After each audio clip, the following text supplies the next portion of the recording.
दोस्तों, एक महिला सवेरे थाने पहुंचती है और दरोगा जी से हाथ जोड़ करके गिड़गिड़ाने लगती है और कहती है, साहब मुझे न्याय चाहिए। मेरे साथ जो हुआ है उसका न्याय चाहिए। मैं इस जिंदगी से जुदा हो सकती हूँ, मर सकती हूँ, मगर न्याय नहीं मिला तो मैं अपनी जान दे सकती हूँ। दरोगा जब देखता है, देखने के बाद इतनी सुंदर महिला थी कि दरोगा के मुंह में पानी आ जाता है। और दरोगा कहता है कि आप इतनी घबराओ नहीं, मैं हूं, मैं सबकी सुनने वाला हूं, आपकी हर बात सुनूंगा। बताइए आपके साथ क्या हुआ है। तो वो कहती है, सर मेरी जो बात है आप सुनेंगे तो आपको बताएं, मुझे न्याय चाहिए। दरोगा कहता है, न्याय अवश्य आपको मिलेगा, लेकिन मैं जो कहूंगा वो आप मेरे साथ कर सकती हैं। दोस्तों, दरोगा ने उस महिला के साथ जो किया आप सोच भी नहीं सकते। आखिरकार एक पुलिसकर्मी, और वो भी दरोगा होकर, उस महिला के साथ ऐसा क्या किया जो महिला किसी को बताने लायक नहीं रही। नमस्कार, प्रणाम, मैं हूं प्रेम यादव। ये सच्ची कहानी लेकर के उपस्थित हुआ हूं। दोस्तों, ये यूपी की कहानी है, डिस्ट्रिक्ट फिरोजाबाद की। जो महिला होती है, महिला एक दिन सवेरे सवेरे थाने पहुंच जाती है। थाने जब पहुंचती है, पहुंचने के बाद दरोगा जी से कहती है, साहब मेरे साथ जो हुआ है उसका न्याय चाहिए। उसके साथ वो हुआ कि कुछ लोगों ने, कुछ गुंडों ने उसे घेर करके उसके साथ छेड़खानी की और उसे बेइज्जत किया। इसकी गुहार लेकर के थाने पहुंच जाती है। दरोगा साहब जो होते हैं उसे देखते हैं, देखने के बाद उसके मुंह में पानी भरा आता है और कहते हैं, आप घबराओ नहीं, आपको न्याय अवश्य दिया जाएगा, लेकिन एक शर्त होगी, जो हम कहेंगे वो आप कर सकती हो। लेकिन महिला नहीं समझ पाई कि दरोगा जी क्या कह रहे हैं, क्या नहीं कह रहे हैं। दोस्तों, चलिए इस कहानी को आगे लेके चलते हैं कि जो महिला थी वो तलाकशुदा महिला थी। ऐसा हुआ, इसका विवाह हुआ था 2014 में। फिरोजाबाद में ही इसका विवाह हुआ था। इसके पति का नाम था विवेक। लेकिन जो ये महिला थी, एक प्राइवेट कंपनी में काम करती थी, लेकिन पढ़ने लिखने में पहले से होशियार थी ये लड़की। लेकिन लड़की ने एक शर्त रखी थी, अपने पिता से भी कहा कि मैं कहीं भी रहूं, चाहे सासरे में रहूं, चाहे मायके में रहूं, मैं अपनी जॉब करूंगी, अपनी ड्यूटी करूंगी। मुझे 50,000 रुपए लगभग मिलते हैं, लेकिन मैं किसी के ताने बाने नहीं सुन सकती। क्योंकि वो लड़की जो थी खुद ही चंचल थी, किसी की बात नहीं मानती थी, लेकिन वो चरित्रहीन नहीं थी, लेकिन उसका स्वभाव ही ऐसा था। दोस्तों, उसका विवाह विवेक के साथ हो जाता है और ये ससुराल आ जाती है। ससुराल आती है, आने के बाद जो काम वहां करती थी वही कंपनी थी, वही ब्रांच थी, तो वहां उसे फिरोजाबाद में ही नौकरी मिल जाती है। फिरोजाबाद में नौकरी मिलने के बाद लेकिन उसे ये नहीं मालूम था कि या मैं ससुराल में हूँ या मायके में हूँ। वो तो मायके जैसा बर्ताव किया करती थी। दोस्तों, मायके जैसा बर्ताव किया करती थी। पति ने एक दो बार समझाया, कहा कि आप इतनी लेट उठती हो और आकर के आखिरकार घर में नौकरानी खाना बनाती है, फिर भी बहुत सारे काम होते हैं, आप उठती हो, टिफिन लगाती हो, सीधी निकल जाती हो, ये तुम्हारा कौन सा हिसाब है। लेकिन वो कहती है कि मैं तुम्हारी बीवी हूं, पत्नी हूं, लेकिन आप मेरे ऊपर उतना हक जता सकते हो जो कि एक जरा सा 5%, क्योंकि मैं कमाती हूँ, मैं 50,000 रुपए मंथली कमाती हूँ, न तुम्हारी कमाई खाती हूँ, न तुम्हारे घर वालों की खाती हूँ, मैं किसी की कमाई नहीं खाती। दोस्तों, पति ने कई एक बार समझाया, कहा आप ससुराल में रहो, मेरी भी इज्जत है, मेरा भी खानदान है, लोग आते हैं मुझसे नाना प्रकार की बातें करते हैं, आप ऐसी फैशन में जाती हो जैसे गांव की लड़कियां घूमती हैं। तो वो कहती है कि गवार लोग क्या जानते हैं। अरे तुम तो एक गवार ठहरे, तुम क्या जानो फैशन क्या होती है। तुम्हारे पास दो टके नहीं है, तुम्हारे पास दो पैसे नहीं है, मैं 50,000 रुपए कमाती हूँ। लेकिन उसका पति बार बार समझाता है, कहता है कि आप परेशान क्यों करती हो। लड़की का नाम था रानी। कहा, रानी आप बार बार इतना क्यों बोलती हो, आखिर पत्नी पत्नी ही रहती है, पति से बढ़ के कभी हो नहीं सकती, आप ऐसी बातें क्यों करती हो, आपको क्या हुआ है। लेकिन वो किसी बात पर एग्री नहीं होती। दोस्तों, धीरे धीरे यूं ही घर में बातें चलती रहती हैं, लेकिन कभी कभी तो अपनी सास को भी ताड़ना देती थी, ससुर को भी ताड़ना देती थी, लेकिन विवेक से कोई कुछ कहता नहीं था, कहूँ ये मारपीट ना करे। लेकिन वो सुबह निकल जाती थी, शाम को रात के 11-11 बजे आती थी, कहीं मॉल में जाती थी, कहीं कहीं जाती थी। लेकिन चरित्र उसका गलत नहीं था दोस्तों, लेकिन वो खुद ऐसी थी, उसे ज्ञान नहीं था कि मैं एक किसी की औरत हूँ, पैसे अवश्य पैदा करती हूँ। लेकिन घर में जब एक बार लेट लौट करके आती है, पति उसका कहता है कि तुम इतनी लेट जागती हो, थोड़ा नहा धो करके पूजा पाठ कर लिया करो, भगवान का भजन कर लिया करो, यहाँ ससुराल है, मैका नहीं है। तो वो नाराज होकर के अपने पति को ही गालियां बकना शुरू हो जाती है, पति की ही तवज्जो नहीं करती। दोस्तों इसी चलते चलते बहुत बड़ा विवाद जैसा फैल जाता है, और विवाद जब हो जाता है तो वो अपने पिता को फोन करती है और कहती है कि पिताजी मुझे इस घर में नहीं रहना है, इस विवेक से मुझे डिवोर्स चाहिए, तलाक चाहिए। उसकी माँ पास में खड़ी होती है और फोन ले लेती है पति से और कहती है बेटी क्या हुआ? बोले इस गवार के साथ अब रहना नहीं है मम्मी, मैं 50,000 रुपए कमाती हूँ और ये कुछ नहीं करता, इसके साथ कैसे, मुझे आज ही अभी अभी तलाक चाहिए। अपने पिता को बुलाती है और वो भी फोन करता है, अपने ससुर को बुलाता है और समझाने की कोशिश करवाता है, लेकिन वो मानने को तैयार नहीं होती। पिता कहता है बेटी आखिर ससुराल है, ससुराल में कैसे रहा जाता है, ससुराल एक मायका नहीं है। आप पैसा पैदा करती हो तो कोई बात नहीं है, पैसा सब कोई पैदा करता है।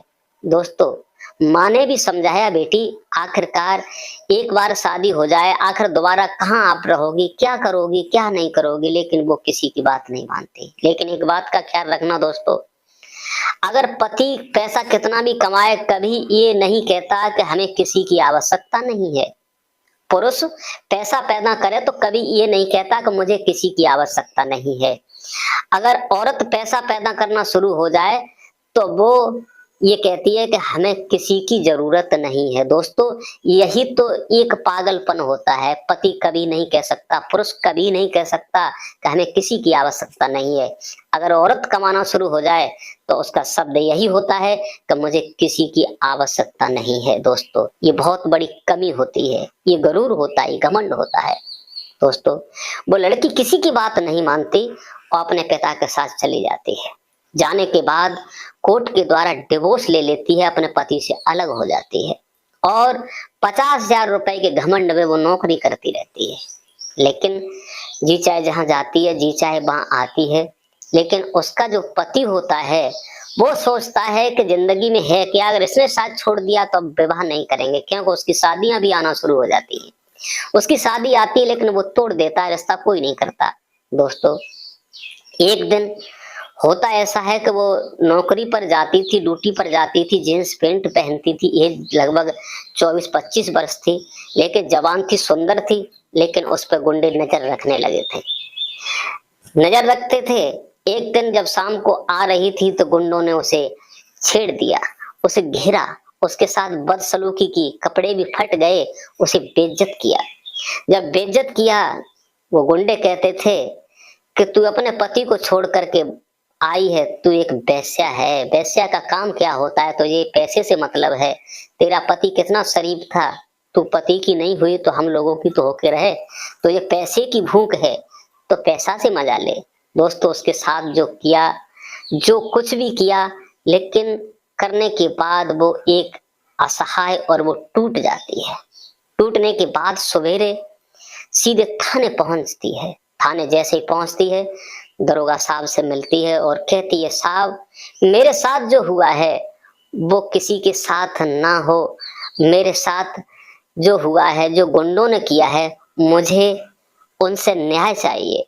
दरोगा साहब जब उसकी सूरत को देखते हैं तो उसके मुंह में लार आ जाती है, पानी भर आता है। दरोगा जी कहते हैं ठहरिए ठहरिए, आपकी हर व्यवस्था होगी, आप क्यों परेशान हो।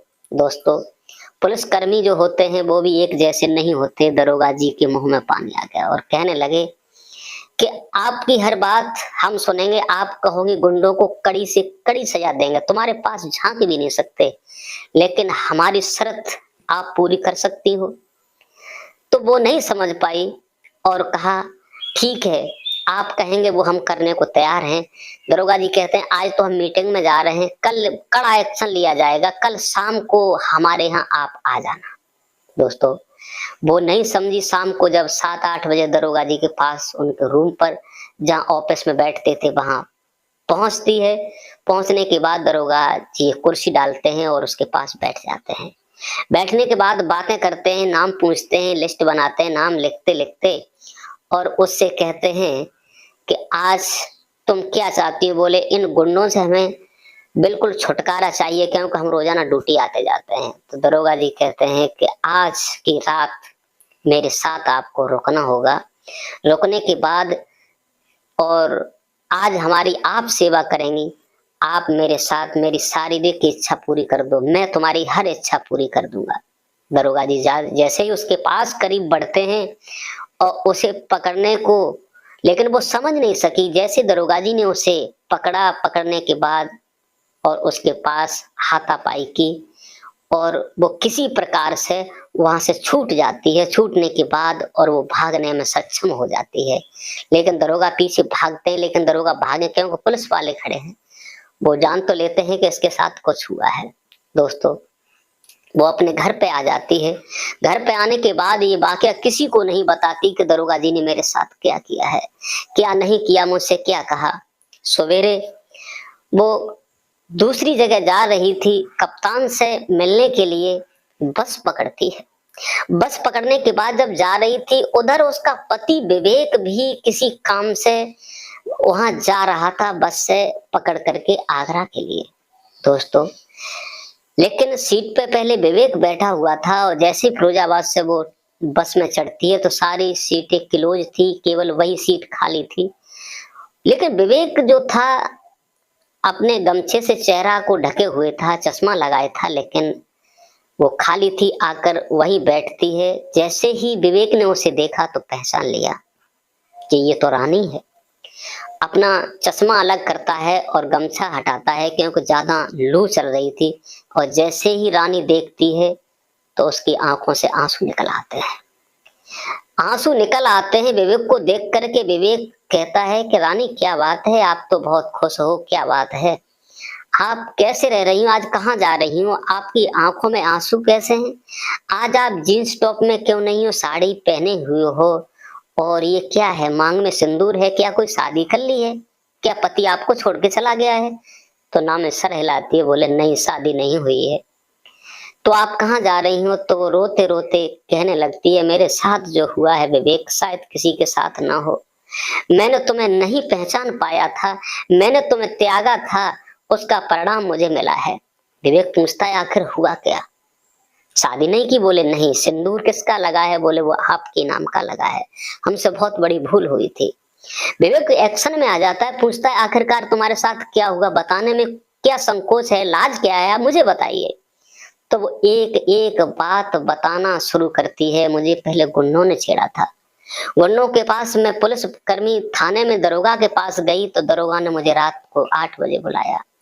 बुलाने के बाद कहा उन गुंडों को कड़ी से कड़ी सजा दिलवाएंगे, लेकिन मैं नहीं समझी थी कि दरोगा जी मेरे साथ क्या करने वाले हैं। दरोगा जी ने आकर के, मैं कुर्सी पे बैठी थी, पीछे से दबोच लिया, मेरे साथ हाथापाई की, बदसलूकी की और मैं जैसे तैसे छूट करके वहां से भाग आई।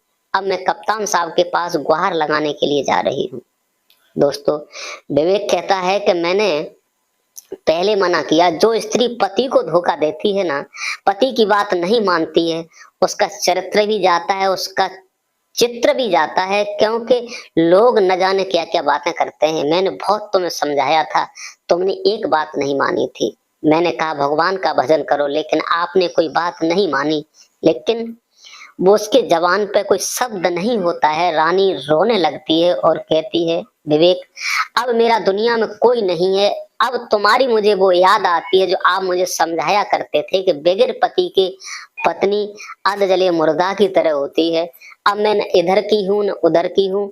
मैंने कई एक लड़के देखे, लेकिन तुम्हारे जैसा लड़का मेरी समझ में नहीं आया। मैं अब कहीं की नहीं रही, प्लीज मुझे माफ करना। जो भी गलती हुई है आज से गलती नहीं होगी, ऐसा कभी हो नहीं सकता, प्लीज मुझे माफ कर दीजिए।